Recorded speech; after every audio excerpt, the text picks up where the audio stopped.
ಆಯಂಗಾರ್ foods ಚಾನೆಲ್ಗೆ ಸ್ವಾಗತ. ಜಯರಾಮ್ ಮತ್ತು ಲತಾ ಮಾಡುವ ನಮಸ್ಕಾರಗಳು. ವೀಕ್ಷಕರೇ, ನಾನಿವತ್ತು ಎಲ್ರಿಗೂ ಬಹಳ ಚಿರಪರಿತವಾದ ಅಡುಗೆ ಮಾಡೋಣ ಅಂತ. ಎಲ್ಲರೂ ಬಿಸಿಬೇಳೆ ಬಾತ್ ಕೇಳಿದ್ದೀರಾ, ಎಲ್ರಿಗೂ ಗೊತ್ತು ಬಿಸಿಬೇಳೆ ಬಾತು, ತಿಂದಿದ್ದೀರಾ. ಬಿಸಿಬೇಳೆ ಬಾತ್ ಅಂದರೆ ನಮಗೆ ತಕ್ಷಣ ಏನು ಜ್ಞಾಪಕ ಬರುತ್ತಂದರೆ ಅನ್ನ, ದಟ್ ಇಸ್ ಅಕ್ಕಿ, ಬೇಳೆ ಮತ್ತು ವೆರೈಟೀಸ್ ವಿಧವಾದ ತರಕಾರಿಗಳು ಹಾಕಿ ಮಾಡೋದು. ಬಟ್ ಈ ಏನು ವಾಡಿಕೆ ಬಂದಿದೆಯಲ್ಲ ತರತರವಾದ ತರಕಾರಿ ಹಾಕೋದು, ಇದು ಇತ್ತೀಚೆಗೆ ಅಂದರೆ 25-30 ವರ್ಷದಿಂದ ಬಂದಿದೆ ಅನಿಸುತ್ತೆ. ನಮ್ಮ ಚಿಕ್ಕ ವಯಸ್ಸಲ್ಲೆಲ್ಲ ನಾವು ಸ್ಕೂಲಿಗೆ ಕಾಲೇಜಿಗೆ ಹೋಗಬೇಕಾದ್ರೆ ನಮ್ಮಮ್ಮ ರಜೆ ದಿನಗಳಲ್ಲಿ ನಮ್ಮ ಅಜ್ಜಿ ಮನೆಗೆ ಹೋದಾಗ ಅವರೆಲ್ಲ ಈ ತರಕಾರಿಗಳೆಲ್ಲ ಹಾಕ್ತಾನೇ ಇರಲಿಲ್ಲ. ಅವ್ರು ಮೇನ್ ಮಾಡ್ತಿದ್ದಿದ್ದು ಬೇಳೆ ಮತ್ತು ಅಕ್ಕಿನಲ್ಲಿ. ಸೊ ಅದು ಒಂದು ಹಳೇ ಕಾಲದ ಸಂಪ್ರದಾಯ. ಅದು ಇತ್ತೀಚೆಗೆ ನಾವು ವೈಟಮಿನ್ಸ್ ಬೇಕು, ಪ್ರೋಟೀನ್ಸ್ ಬೇಕು, ಮಕ್ಕಳು ತರಕಾರಿ ತಿನ್ನಲ್ಲ, ತರಕಾರಿಗಳು ಬೇಕು ಅಂದ್ಕೊಂಡು ಭಾಳ ತರಕಾರಿಗಳು ಹಾಕಿ ಮಾಡ್ತಾ ಇದ್ದೀವಿ. ಬಟ್ ನಾನಿವತ್ತು ಹಳೆ ಕಾಲದಲ್ಲಿ ಹೇಗೆ ಮಾಡ್ತಿದ್ರಲ್ಲ, ನಮ್ಮಮ್ಮ ನಮ್ಮ ಅಜ್ಜಿ ಹೇಗೆ ಮಾಡ್ತಿದ್ರಲ್ಲ ಅದು ಮಾಡಿ ತೋರಿಸೋಣ ಅಂತ. ಮಾಡೋಣ, ಎಲ್ಲರೂ ಸೇರಿ ಒಟ್ಟಿಗೆ ಮಾಡೋಣ ಬನ್ನಿ. ತರಕಾರಿ ಇಲ್ಲದ ಬಿಸಿಬೇಳೆ ಬಾತ್ ಮಾಡೋಕ್ಕೆ ನಾನು ತೊಗೊಂಡಿರೋ ಪದಾರ್ಥಗಳು, ಇದು ನಂದು ಮೆಜರಿಂಗ್ ಕಪ್ಪು. ಈ ಮೆಜರಿಂಗ್ ಕಪ್ಪಲ್ಲಿ 1 ಕಪ್ಪಷ್ಟು ತೊಗರಿಬೇಳೆ ತೊಗೊಂಡಿದ್ದೀನಿ ಮತ್ತು 1 ಕಪ್ಪಷ್ಟು ಅಕ್ಕಿ ತೊಗೊಂಡಿದ್ದೀನಿ. ಈ ತೊಗರಿಬೇಳೆ ಸಪ್ರೇಟಾಗಿ ತೊಳ್ಕೊಂಡು ಕುಕ್ಕರಲ್ಲಿ ಹಾಕ್ಕೊಂಡು ಈಗ ಆಲ್ರೆಡಿ ಕೂಗಿಸಿಟ್ಕೊಂಡಿದ್ದೀನಿ. ಸಿಮಿಲರ್ಲಿ ಅಕ್ಕಿ ಕೂಡ ಕ್ಲೀನಾಗಿ ತೊಳ್ಕೊಂಡು ಈಗ ಅನ್ನ ರೆಡಿ ಮಾಡಿ ಇಟ್ಕೊಂಡಿದ್ದೀನಿ. ಮತ್ತು ಜೊತೆಗೆ ಈ ಸೈಜ್ ಹುಣಸೆ ಹಣ್ಣು ತೊಗೊಂಡು ಅದನ್ನು ಕ್ಲೀನಾಗಿ ತೊಳ್ಕೊಂಡು ಬಿಸಿನೀರಲ್ಲಿ ನೆನೆಸಿ ರಸ ಕಿವುಚಿಟ್ಕೊಂಡಿದ್ದೀನಿ. ಈಗ ಮುಂದಿಂದು ಮಸಾಲ ಹುರಿಯೋದು ನೋಡೋಣ. ಮಸಾಲ ಅಂದರೆ ಪುಡಿಗಳಿಗೆ ಬೇಕಾಗಿರೋ ಪದಾರ್ಥಗಳು, ಬಿಸಿಬೇಳೆ ಬಾತ್ ಪುಡಿ ಮಾಡೋದಕ್ಕೆ ಬೇಕಾಗಿರೋ ಪದಾರ್ಥಗಳು: 1/4 ಟೀ ಸ್ಪೂನಷ್ಟು ಮೆಂತ್ಯ ಎಣ್ಣೆ ಹಾಕ್ಕೊಂಡಿದ್ದೀನಿ, 1 ಟೀ ಸ್ಪೂನಷ್ಟು ಎಣ್ಣೆ ಹಾಕ್ಕೊಂಡಿದ್ದೀನಿ, 4 ಟೀ ಸ್ಪೂನಷ್ಟು ಕಡಲೆಬೇಳೆ,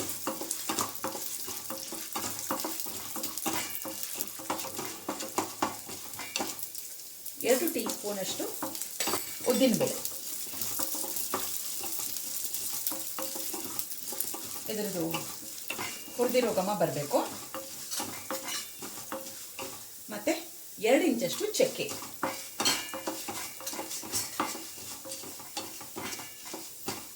1 ಲವಂಗ,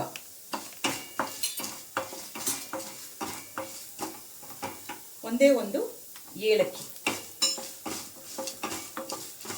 ಎಲ್ಲ ಲೋ ಫ್ಲೇಮಲ್ಲೇ ಹುರ್ಕೊಳ್ಳಿ. 1/2 ಟೀ ಸ್ಪೂನಷ್ಟು ಮೆಣಸು, 1/2 ಟೀ ಸ್ಪೂನಷ್ಟು ಜೀರಿಗೆ,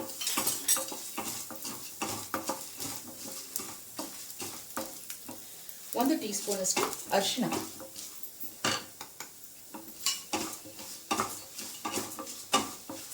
4ರಿಂದ 5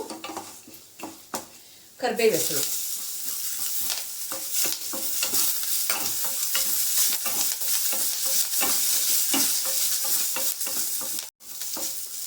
ಮತ್ತು 12 ಬ್ಯಾಡಗಿ ಮೆಣಸಿನಕಾಯಿ.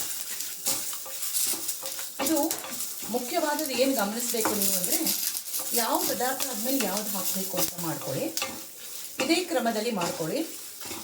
ಯಾಕಂದರೆ ಈಗ ನೆಕ್ಸ್ಟ್ ನಾನು ಧನಿಯಾ ಹಾಕ್ತೀನಿ. ಈಗ ಮೊದಲೇ ನೀವು ಧನಿಯಾ ಹಾಕ್ಬಿಟ್ರೆ ಏನಾಗುತ್ತೆ, ಅದು ತುಂಬ ಸೀದು ಹೋಗುತ್ತೆ, ಕಮಟ್ ವಾಸನೆ ಬಂದ್ಬಿಡುತ್ತೆ. ಅದಕ್ಕೋಸ್ಕರ ಈಗೆಲ್ಲ ಆದಮೇಲೆ ಈಗ ಮೆಣಸಿನಕಾಯಿ ಸ್ವಲ್ಪ ಕುದಿದೆ ಅನ್ಸಿದ್ಮೇಲೆ ನಿಮಗೆ ಕರಿಬೇವು ಕೂಡ ಚಿಟ್ಪಿಟಿ ಅಂತ ಇದೆ ನೋಡಿ. ಇವಾಗ ನಾನು ಧನಿಯಾ ಅಂದರೆ ಕೊತ್ತಂಬರಿ ಬೀಜ ತೊಗೊಂಡಿದ್ದೀನಿ, 1 ಮುಷ್ಟಿಯಷ್ಟು ತೊಗೊಂಡಿದ್ದೀನಿ. ದಟ್ ಈಸ್ 5 ಟೀ ಸ್ಪೂನ್ಸ್ ಬಂದಿದೆ. ಸಿಮ್ಮಲ್ಲೇ ಹೊಡ್ಕೊಳ್ಳಿ. ಈ ಕೊತ್ತಂಬರಿ ಬೀಜ ಹುರಿದಿರೋ ಘಮ ಚೆನ್ನಾಗಿ ಬರಬೇಕು. ಧನಿಯಾ ಚೆನ್ನಾಗಿ ಹುರಿದಿದೆ, ಘಮ ಅಂತಿದೆ. ಈಗ 1 ಅರ್ಧ ಗಿಟ್ಕಷ್ಟು ಕೊಬ್ಬರಿ ಏನು ಆ್ಯಕ್ಚುಲಿ ಹುರಿಬೇಕಾಗಿಲ್ಲ, ಈ ಕಾವಲ್ಲಿ ಸಾಕು. ಈ ಕಾವಲ್ಲಿ ಒಂದು ಸ್ವಲ್ಪ ಬೆಚ್ಚಗಾದರೆ ಸಾಕು. ಚೆನ್ನಾಗಿ ಮಿಕ್ಸ್ ಮಾಡಿಬಿಡಿ. ಇದನ್ನು ಚೆನ್ನಾಗಿ ಕೊಬ್ಬರಿನ ಸ್ವಲ್ಪ ಬಣ್ಣ ಬದಲಾಗುತ್ತೆ ಈ ಕಾವಿಗೆ ಮಾಡಿ. ಈ ಮಿಶ್ರಣ ಈಗ ಆರಬೇಕು, ಅಂದರೆ ತಣ್ಣಗಾಗಬೇಕು. ತಣ್ಣಗಾದ್ಮೇಲೆ ಇದನ್ನು ಸ್ವಲ್ಪ ತರಿಯಾಗಿ, ಅಂದರೆ ನಾವು ಚಿರೋಟಿ ರವೆ ಇದೆಯಲ್ಲ, ಚಿರೋಟಿ ರವೆ ಥರ ಇದು ಪುಡಿ ಮಾಡಿಕೊಂಡ್ರೆ ಸಾಕು. ಇದು ಬಿಸಿಬೇಳೆ ಬಾತ್ ಪುಡಿ. ಇದು ನೀವು ನಾನೀಗ ಮಾಡಿರೋದು ಹೇಳಿದ್ನಲ್ಲ, 1 ಕಪ್ ತೊಗೊಂಡಿದ್ದೀನಲ್ಲ, 4-5 ಜನಕ್ಕೆ ನೀವು ತಿನ್ನೋ ನಿಮ್ಮ ಕೆಪಾಸಿಟಿ ಮೇಲೆ ಹೋಗುತ್ತೆ. 4-5 ಜನಕ್ಕೆ ಸಾಕಾಗುತ್ತೆ. ನೀವು ಪುಡಿ ಜಾಸ್ತಿ ಬೇಕಂದರೆ ಇನ್ನೂ ಸ್ವಲ್ಪ ಜಾಸ್ತಿ ಪದಾರ್ಥಗಳು, ಕಡಲೆಬೇಳೆ, ಉದ್ದಿನಬೇಳೆ ಎಲ್ಲ ಜಾಸ್ತಿ ಹಾಕ್ಕೊಂಡು ನೀವು ಮಾಡ್ಕೋಬೋದು. ಪ್ರಪೋರ್ಷನೇಟ್ ಆಗಿ ಇನ್ಕ್ರೀಸ್ ಮಾಡ್ಕೊಳ್ಳಿ ಬೇರೆ ಪದಾರ್ಥ ನೀವು ಇನ್ಕ್ರೀಸ್ ಇಂಗ್ರೀಡಿಯೆಂಟ್ಸ್. ಈಗ ಸದ್ಯಕ್ಕೆ ಇದನ್ನು ಸ್ವಲ್ಪ ತಣ್ಣಗಾಗೋಕೆ ಬಿಡೋಣ. ಮಸಾಲ ಪದಾರ್ಥಗಳು ಏನು ಹುರಿದಿಟ್ಕೊಂಡಿದ್ದೆಲ್ಲ ತಣ್ಣಗಾಗಿ ಈಗ ನಾನು ಸ್ವಲ್ಪ ತರತರಿಯಾಗಿ ಮಿಕ್ಸರಲ್ಲಿ ರುಬ್ಕೊಂಡಿದ್ದೀನಿ. ಈ ಕಡೆ ಒಂದು ದಪ್ಪ ತಳ ಇರುವಂಥ ಪಾತ್ರೆ, ನಾನು ಕುಕ್ಕರ್ ಪ್ಯಾನ್ ತೊಗೊಂಡಿದ್ದೀನಿ. ಇದನ್ನು ಈಗ ಒಲೆ ಮೇಲೆ ಇಟ್ಟಿದ್ದೀನಿ, ಗ್ಯಾಸ್ ಹಚ್ಚಿದ್ದೀನಿ.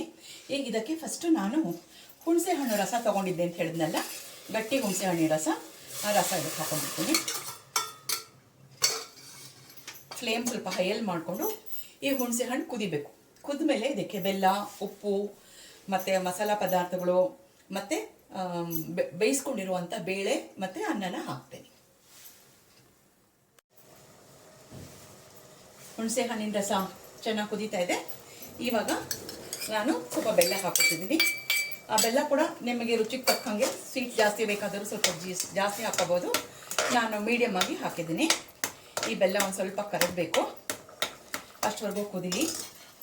ಮತ್ತು ಇವಾಗಲೇ ನಾನು ಉಪ್ಪು ಹಾಕೊಂಡ್ಬಿಡ್ತಾ ಇದ್ದೀನಿ, ರುಚಿಗೆ ತಕ್ಕಷ್ಟು.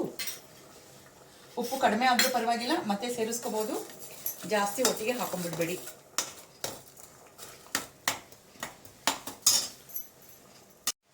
ಬೆಲ್ಲ ಕರಗಿದೆ.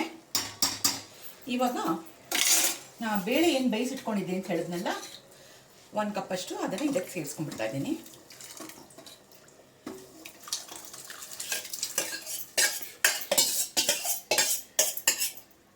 ಇವಾಗ ಈ ಬೇಳೆ ಈ ಹುಣಸೆ ಹಣ್ಣು ರಸ ಮತ್ತು ಬೆಲ್ಲ ಜೊತೆಗೆ ಚೆನ್ನಾಗಿ ಮತ್ತೆ ಕುದಿಬೇಕು. ಈಗ ಬೇಳೆ ಮಿಶ್ರಣ ಚೆನ್ನಾಗಿ ಕುದೀತಾ ಇದೆ. ಬೇಳೆ, ಹುಣಸೆ ಹಣ್ಣು ರಸ, ಬೆಲ್ಲ ಎಲ್ಲ. ಇವಾಗ ಇದಕ್ಕೆ ನಾವು ಮಾಡಿಟ್ಕೊಂಡಿರುವಂಥ ಅನ್ನ ಇದೆಯಲ್ಲ, ಈ ಅನ್ನನೂ ಇದಕ್ಕೆ ಸೇರಿಸ್ಕೊಂಡ್ಬಿಡ್ತಾ ಇದ್ದೀನಿ. ಹಳೆ ಕಾಲದಲ್ಲೇ ಎಲ್ಲ ಹೀಗೆ ಬೇರೆ ಬೇರೆ ಮಾಡ್ಕೋತಾ ಇದ್ರು, ಬೇರೆ ಬೇರೆ ಮಾಡಿಕೊಂಡು ಆಮೇಲೆ ಮಿಕ್ಸ್ ಮಾಡ್ತಾಯಿದ್ರು. ಅದರದ್ದೇ ಒಂದು ರುಚಿ ಇರುತ್ತೆ. ನಾವೀಗೆಲ್ಲದನ್ನು ಒಟ್ಟಿಗೆ ತರಕಾರಿ ಜೊತೆಗೆ ಹಾಕಿ ಕುಕ್ಕರಲ್ಲಿ ಬೇಯಿಸ್ಬಿಡ್ತೀವಿ. ಈ ಥರನೂ ಟ್ರೈ ಮಾಡಿ ನೋಡಿ, ನಿಮಗದ್ರ ರುಚಿ ಹೇಗಿದೆ, ಅದರ ವ್ಯತ್ಯಾಸ ನಿಮಗೆ ಗೊತ್ತಾಗುತ್ತೆ. ಈಗೆಲ್ಲ ಮಿಕ್ಸ್ ಮಾಡಿಬಿಟ್ಟು ಇದನ್ನು ಒಂದು ಸ್ವಲ್ಪ ಕುದಿಯೋಕೆ ಬಿಡ್ತೀನಿ. ಕುದ್ಮೇಲೆ ಇದಕ್ಕೆ ಪುಡಿ ಮತ್ತು ಬಾರಿ ತರಕಾರಿಗಳೆಲ್ಲ ಹಾಕೊಳ್ಳೋಣ. ಬಾಕಿದು ಅನ್ನಕ್ಕೆ ಇದೇ ನಳಗಿರಿ ಸಾದು. ಅದೇಪ್ಪ ಬಿಸಿಬೇಳೆ ಬಾತ್ ಅಲ್ವ, ನಂಗೆ ನಳಗಿರಿ ಸಾದು. ಅದೇ ತರಕಾರಿ ಪೋಡಾತ್ ನಳಗಿರಿ ಸಾದು. ಸ್ವಲ್ಪ ಜನ ಹುಳಿ ಅನ್ನ ಅಂತ ಕೂಡ ಅಂತಾರೆ ಇದನ್ನ. ಅಲ್ಲ, ಹುಳಿ ಅನ್ನ ಅಂದರೆ ಆ್ಯಕ್ಚುಲಿ ಹುಳಿ ಮಾಡಿಬಿಟ್ಟು ಅನ್ನ ಕಸ್ಬಿಟ್ಟು ಅದು ಹುಳಿ ಅನ್ನ. ನಿಮ್ಮ ಹೋಟ್ಲೆಲ್ಲ ಸಿಗುತ್ತಲ್ಲ, ಸಾಂಬಾರ್ ರೈಸ್ ಅಂತಾರಲ್ಲ, ಅದಾಗುತ್ತೆ. ತಮಿಳ್ನಾಡಲ್ಲಿ ಸಾಂಬಾರ್ ರೈಸ್ ಅಂತಾರಲ್ಲ. ಬಟ್ ಹಿಂಗೆ ಮಸಾಲೆಗೆಲ್ಲ ಬೇರೆ ಇರ್ತದೆಪ್ಪ. ಅತ್ತೇಳು ಅನ್ನ ಬೇಳೆ ಚೆನ್ನಾಗಿ ಕುದೀತಾ ಇದೆ. ಇವಾಗ ನಾವು 1-2 ಹೆಸರು ಕರಿಬೇವು ಹಾಕ್ತೀನಿ.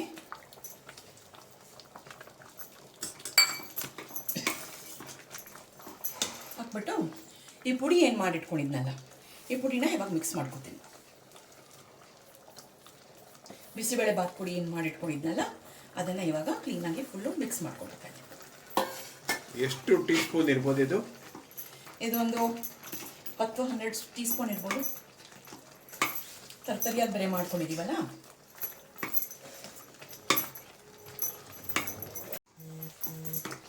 ಇವಾಗ ಇದಕ್ಕೆ ಸ್ವಲ್ಪ ಇಂಗು ಕರ್ಗಿಸ್ಬಿಟ್ಕೊಂಡಿದ್ದೆ, ಹೋಟೆಲ್ ಇಂಗು, ಅದನ್ನು ಮಿಶ್ರಣ ಮಾಡ್ತಾಯಿದ್ದೀನಿ. ಮತ್ತು ಸ್ವಲ್ಪ ಗಟ್ಟಿಯಾಗಿದೆ. ಬಿಸಿಬೇಳೆ ಬಾತ್ ಯೂಶಲಿ ಬಿಸಿ ಇದ್ದಾಗ ಸ್ವಲ್ಪ ನೀರಾಗಿರುತ್ತೆ, ಆರಿದ ಮೇಲೆ ಗಟ್ಟಿಯಾಗುತ್ತೆ. ಹಾಗಾಗಿ ಇದು ಇನ್ನು ಸ್ವಲ್ಪ ನೀರಾಗಿದ್ದರೆ ಒಳ್ಳೆಯದು. ಹಾಗಾಗಿ ಒಂದು ಸ್ವಲ್ಪ ನೀರು ಸೇರಿಸ್ಕೊತಾ ಇದ್ದೀನಿ ನಾನು ಇವಾಗ. ಆವಾಗ ಆರಿದ್ಮೇಲೆ ನಿಮಗೆ ಅಂದರೆ ಸ್ವಲ್ಪ ತಣ್ಣಗಾದ್ಮೇಲೆ, ಗ್ಯಾಸ್ ಆಫ್ ಮಾಡಿದ್ಮೇಲೆ ನಿಮಗೆ ತಿನ್ನೋಕ್ಕೆ ಹದ ಸರಿಯಾಗಿರುತ್ತೆ. ಈ ಕನ್ಸಿಸ್ಟೆನ್ಸಿಯಲ್ಲಿರಲಿ. ಈಗ ಇದನ್ನು ಕುದಿಯೋಕೆ ಬಿಟ್ಬಿಡ್ತೀನಿ 1-2 ನಿಮಿಷ. ಆಮೇಲೆ ಒಗ್ಗರಣೆ ಹಾಕ್ಕೊಡ್ತೀನಿ. ಈ ಕಡೆ ಹಳೆ ಕಾಲದ ಹಾಗೆ ಸಂಡಿಗೆ, ಅರಳು ಸಂಡಿಗೆ ಇದೆಯಲ್ಲ, ಅರಳು ಸಂಡಿಗೆ ಮತ್ತು ಉಪ್ಪು ಮಾಡ್ಕೋಕೆ ಚೂಡು ಮೊಸರು ಮೆಣಸಿನ್ಕಾಯಿ ಅದೆಲ್ಲ ಹುರ್ಕೋತೀನಿ. ಇದೆಲ್ಲ ಕುದಿಯೋದ್ರೊಳಗೆ, ಒಗ್ಗರಣೆ ಹಾಕೋದ್ರೊಳಗೆ ಅದನ್ನು ಮಾಡಿ ಆಮೇಲೆ ಫೈನಲ್ ಸ್ಟೇಜ್ ನಾನು ನಿಮಗೆ ತೋರಿಸ್ತೀನಿ. ವೀಕ್ಷಕರೇ, ಈಗ ಬಿಸಿಬೇಳೆ ಬಾತ್ಗೆ ಒಗ್ಗರಣೆ ಹಾಕೋತಾ ಇದ್ದೀನಿ. 1-2 ಟೇಬಲ್ ಸ್ಪೂನಷ್ಟು ಎಣ್ಣೆ ಹಾಕ್ಕೊಂಡಿದ್ದೀನಿ. ಮತ್ತು 2 ಟೀ ಸ್ಪೂನಷ್ಟು ಸಾಸಿವೆ, ಒಂದೇ ಒಂದು ಬ್ಯಾಡಗಿ ಮೆಣಸಿನ್ಕಾಯಿ ಪೀಸ್ ಮಾಡಿಟ್ಕೊಂಡಿದ್ದೀನಿ, ಮತ್ತು ಒಂದೆಷ್ಟು ಕರಿಬೇವು.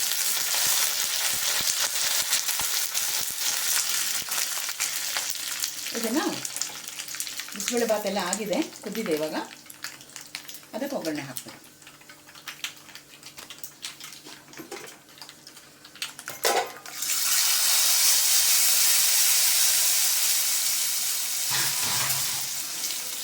ಅಳಗಿರಿ ಸಾದು ರೆಡಿ. ನೋಡಿ, ಇವಾಗ ಈ ಕನ್ಸಿಸ್ಟೆನ್ಸಿ ಬಂದಿದೆ. ಕಲರ್ ಎಷ್ಟು ಚೆನ್ನಾಗಿ ಬಂದಿದೆ ನೋಡಿ. ಏನಿಲ್ಲ, ಅಕ್ಕಿ ಬೇಳೆ ಅದಿಷ್ಟು ಬಿಟ್ಟರೆ ಮತ್ತಿನ್ನೇನಿಲ್ಲ, ಮತ್ತು ಮಸಾಲ ಪದಾರ್ಥಗಳು. ಸೊ ವೀಕ್ಷಕರೇ, ನೀವು ಇದನ್ನು ಟ್ರೈ ಮಾಡಿ. ಭಾಳಷ್ಟು ಜನ ಮಕ್ಕಳಿಗೆ, ಈಗಿನ ಜನರೇಷನ್ಗೆ ಈ ಥರ ಬಿಸಿಬೇಳೆ ಭಾತ್ ಗೊತ್ತೇ ಇಲ್ಲ ಅನಿಸುತ್ತೆ. ಇದನ್ನು ಅವ್ರಿಗೆ ಇಂಟ್ರಡ್ಯೂಸ್ ಮಾಡ್ದಂಗೆ ಆಗುತ್ತೆ. ಹಳೆ ಕಾಲದಲ್ಲಿ ನಮ್ಮಮ್ಮ ನಮ್ಮ ಅಜ್ಜಿ ಇದು ಮಾಡ್ತಿದ್ರು ಅಂತ ನೀವುಗಳು ಹೇಳಿ ಅವ್ರಿಗೂ ಇದನ್ನು ಮಾಡಿ ತಿನ್ನಿಸಿ. ಮತ್ತು ಜೊತೆಗೆ ನಾನು ಹೇಳಿದ್ನಲ್ಲ, ಸಂಡಿಗೆ ಹೊಡೆದಿದ್ದೀನಿ, ಅರಳು ಸಂಡಿಗೆ, ಮತ್ತು ಮೊಸರು ಮೆಣಸಿನ್ಕಾಯಿ, ಮತ್ತು ಸಾಬೂದಾಣ ಸಂಡಿಗೆ ಹೊಡೆದಿದ್ದೀನಿ. ಇದ್ರ ಜೊತೆಗೆ ಒಂದು ಸ್ವಲ್ಪ ತುಪ್ಪ ಹಾಕ್ಕೊಂಡು ಸಂಡಿಗೆ ಜೊತೆಗೆ ತಿಂದರೆ ಸಖತ್ತಾಗಿರುತ್ತೆ. ಎಲ್ಲರೂ ಅನುಭವಿಸ್ಬೇಕು. ಈಗ ತೋರಿಸ್ತೀನಿ ಹೆಂಗೆ ನಾವು ಅನುಭವಿಸ್ತೀವಿ ಅಂತ. 1 ನಿಮಿಷ ಇರಿ. ಸಂಡೇ ಸ್ಪೆಷಲ್ ನೋಡಿ, ನಮ್ಮ ಸಂಡೇ ಬಿಸಿಬೇಳೆ ತಟ್ಟೆ ರೆಡಿ ಆಯಿತು. ಯಜಮಾನರು ಕೊಡೋಕೆ ರೆಡಿ ಮಾಡಿಟ್ಟಿದ್ದೀನಿ. ಬಿಸಿಬೇಳೆ ಭಾತು, ಅದರ ಮೇಲೆ ಒಂಚೂರು ತುಪ್ಪ, ಆ ಕಡೆ ಅರಳು ಸಂಡಿಗೆ ಮತ್ತು ಮೊಸರು ಮೆಣಸಿನ್ಕಾಯಿ, ಈ ಕಡೆ ಸಾಬೂದಾಣ ಸಂಡಿಗೆ. ಇದು ಹಾಕೊಂಡು ತಿಂದರೆ ಸೂಪರಾಗಿರುತ್ತೆ ಅಲ್ವಾ? ಸಂಡೇ ಲಂಚು 2 ಸರ್ವಿಂಗ್ 3 ಸರ್ವಿಂಗ್ ಬೇಕು ಅನಿಸುತ್ತೆ. ಸೊ ವೀಕ್ಷಕರೇ, ನೀವೆಲ್ಲ ಮನೇಲೇ ಈ ಥರ ಹಳೆ ಕಾಲದ ಸಾಂಪ್ರದಾಯಿಕವಾಗಿರೋ ಅಡುಗೆ ಇದು. ಟೊಮೆಟೊ ಕೂಡ ಹಾಕಿಲ್ಲ ನೋಡಿ ಇದಕ್ಕೆ. ಮತ್ತು ಈಗ ಹೋಟ್ಲುಗಳಲ್ಲೆಲ್ಲ ನಿಮಗೆ ಬೂಂದಿ ಕಾಳು ಉದುರಿಸ್ಕೊಡ್ತಾರೆ, ಬೂಂದಿ ಕಾಳು ಚಿಪ್ಸು, ಅದೆಲ್ಲ ಈಗ ಮಾಡರ್ನ್ ಟ್ರೆಂಡ್ ಒಳಗೆ ಮಾಡ್ತಾರೆ. ಸಾಂಪ್ರದಾಯಿಕವಾಗಿ ಹೀಗೆ ಮಾಡಬೇಕು. ಕಾಂಬಿನೇಷನ್ ಇದೆ ಸರಿ ಇದಕ್ಕೆ. ಸೊ ನೀವು ಎಲ್ಲ ಮನೇಲಿ ಟ್ರೈ ಮಾಡಿ. ಮತ್ತು ನಮ್ಮ ಚಾನೆಲ್ನ ವಿಡಿಯೋ ಪೂರ್ತಿ ನೋಡಿ, ಲೈಕ್ ಮಾಡಿ, ಶೇರ್ ಮಾಡಿ, ಮರೀದೇ ಎಲ್ಲರೂ ಸಬ್ಸ್ಕ್ರೈಬ್ ಮಾಡಿ. ಈ ರೀತಿ ನಿಮ್ಮ ಸಪೋರ್ಟ್ ನಮಗೆ ಖಂಡಿತ ತೋರಿಸಿ ತಾವು ಅಂತ ನಾವು ಕಳಕಳಿಯಿಂದ ನಿಮ್ಮನ್ನು ರಿಕ್ವೆಸ್ಟ್ ಮಾಡ್ಕೊತಾ ಇದ್ದೀವಿ. ಸೊ ಇಷ್ಟು ಹೇಳಿ ನಾವು ಸೈನ್ ಆಫ್ ಮಾಡೋಣವೇನ್ರಿ? ಮತ್ತು ನಿಮ್ದೇನಾದರೂ ಹೇಳೋದಿದೆಯಾ? இல்லைம்மா அஷ்டே. எல்லாரும் லைக் பண்ணுங்க, ஷேர் பண்ணுங்க, சப்ஸ்கிரைப் பண்ணுங்க. ನಳಗಿರಿ ಸಾದು ಎಂಜಾಯ್ பண்ணுங்க. Sunday special. ಓಕೆಯಾ? ಸೊ ಮುಂದಿನ ವಿಡಿಯೋ ಮತ್ತೆ ಸಿಗೋಣ. ಅಷ್ಟವರೆಗೂ ನಮಸ್ಕಾರಗಳು. ಅಯ್ಯಂಗಾರ್ ಫುಡ್ಸ್ ಇಂದ Jayaram and Lata. Thank you.